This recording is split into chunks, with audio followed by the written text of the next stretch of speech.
Magandang araw, ako po si Dr. Valerie Mendoza, isang gynecologic oncologist mula sa ospital na St. Francis Cabrini Medical Center and Cancer Institute. So sa araw na to, tatalakayan po natin kung ano ba ang cancer sa kwelyo ng matres.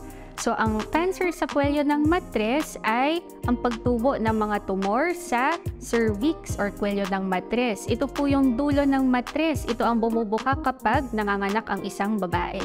Okay? So, ano po ba ang mga senyales na mayroong cervical cancer?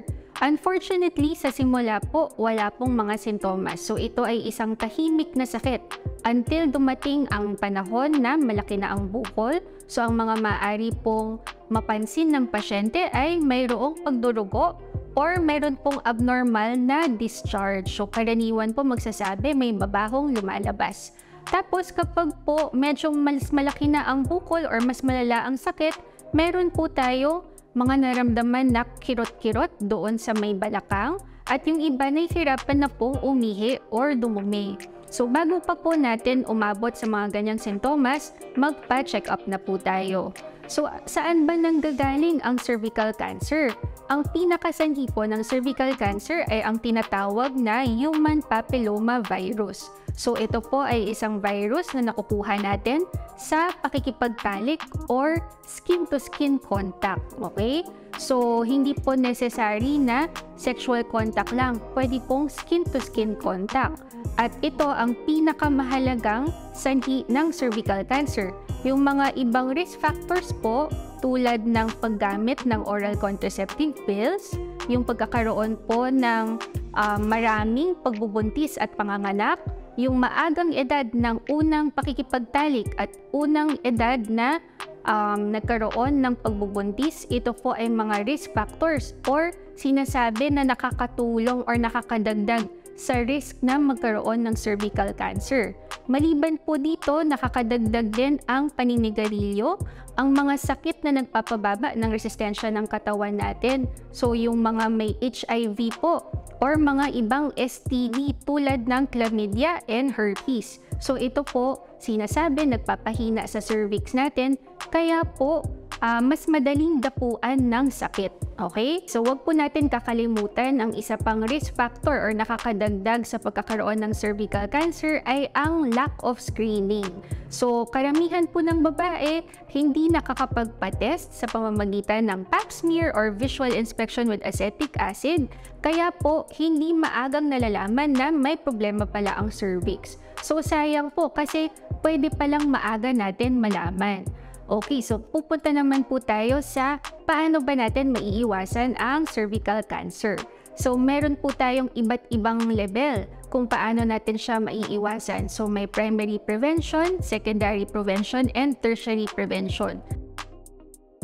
Okay, so sa primary prevention, ibig sabihin nito wala pang sakit. So ang kinaganda po sa cervical cancer, maaari talaga siyang maiwasan. So number 1 sa primary prevention ay ang pagkakaroon ng isang partner lamang po or monogamous relationship. Tapos, pangalawa po is yung paggamit po ng condom kasi ang condom nakakatulong na maprotektahan ang pribadong parte para po kahit magdampi, hindi po maipapasa ang virus, okay? Pero ang pinakamahalaga pong dalawang ways of prevention, doon po tayo mag-focus. So, number 1 po is ang pap smear. So, ang pap smear po, maraming uri. Meron po siya yung conventional pap smear, meron po yung liquid-based cytology, at saka yung HPV DNA test. So, itong mga test po na ito ay isinasagawa natin sa cervix, okay? So, ito po ay ginagawa sa mga pasyenteng wala pang sakit. At ang kinaganda po ng mga test na to, kahit po mukhang normal ang cervix, pwede na po nilang ma-detect kung meron bang abnormal dito. Dahil gusto ko pong ipaliwanag sa inyo na ang cervical cancer hindi naman po isang gabi lang siya nangyayari. Matagal na proseso po ang pinagdadaanan ng cervix, so maaaring 5 hanggang 20 taon bago po makabuo ng bukol. So napakaraming panahon at opportunity na pwede po natin ma-detect ang cervical cancer ng maaga. So bago pa po maging cervical cancer, merong mga abnormal na lalabas sa pap smear na makikita po natin through pap smear lang po. Kaya ito ay napakahalaga talaga. At yung pangalawang paraan po is sa pamamagitan ng HPV vaccine. So nabanggit ko po sa inyo na ang HPV or human papillomavirus ay nagkakos ng cervical cancer. Siya ang pinakamahalagang rason bakit nagkakaroon ng cervical cancer. So meron na po tayong bakuna, yung HPV vaccine, kontra sa HPV. Okay? So ito po ideally ay binibigay sa mga bata, sa mga 14 years old pababa, parehong babae at lalaki, dahil po kahit babae or lalaki pwedeng maapektuhan ng HPV. At hindi lang po cervical cancer ang pwedeng maging sakit dahil sa HPV. Pwede rin po yung anal cancer, penile cancer sa parte ng lalaki. Tapos sa babae, yung sa may puwerta po niya, vaginal or vulvar cancer.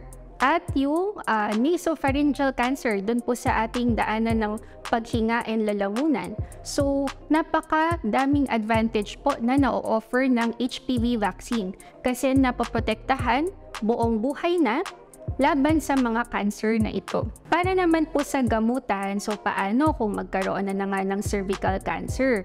Unang-una po, wag po tayo matakot kasi maliban sa naiiwasan po ang sakit na to, kung halimbawa magkaroon kayo ng gantong sakit, magagamot po ito. Ang mahalaga is maaga siyang madetect at maaga natin maibigay ang treatment. Okay? So, nakadepende po kung anong stage, kung gaano kalaki ang bukol, may kalat na ba sa ibang parte, kung anong treatment po or gamutan ang ibibigay natin. So, ang gamutan po, maaaring operasyon kung saan tatanggalin na po ang buong matres kasama ang kwelyo ng matres na may bukol. Pwede rin po na radiation, chemotherapy, na may brachytherapy. So, ito po kombinasyon ng mga gamutan na pwede nating ibigay para sa sakit na to. Kaya ang sakit na to hindi po dapat katakutan dahil ito ay nagagamot. Marami na po tayong pwedeng magawa sa kanya. So, yung pong radiation and chemotherapy at brachytherapy, usually medyo mas matagal siyang ginagawang treatment.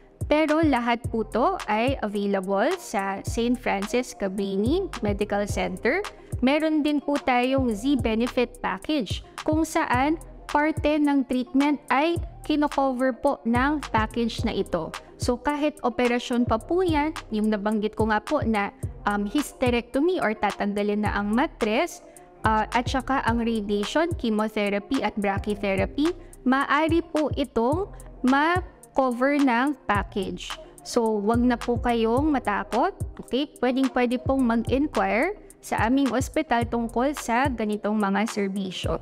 Kung kayo po ay mayroong mga nararamdaman or mayroon kayong gustong ipakonsulta, bukas po ang aming ospital. Okay? Ang kliniko po ay every Wednesday, 9 a.m. to 12 noon. At pwede po kayong magpa-appointment sa aming hotline, ang 0917-833-5518. Pero wag na po natin hintayin na magkaroon pa tayo ng sintomas. Talagang nabanggit ko po sa inyo ang halaga ng pap smear. So lahat po ng babae kahit walang sintomas, basta po 25 years old pataas, na may asawa na or nanganak na po or may sexual contact na, mainam po na magpatingin na kayo agad for pap smear. At ito po ay parang regalo nyo na sa sarili nyo kasi isang way po na pag-aalaga sa inyong sarili. So wag na hintayin na magkaroon ng sakit kasi iba, ang pinakamainam pa rin po is prevention. Prevention is key. And hopefully po sa tulong nating lahat, ito ay isang way para mapigilan na natin ang pagkakaroon ng cervical cancer. Thank you po.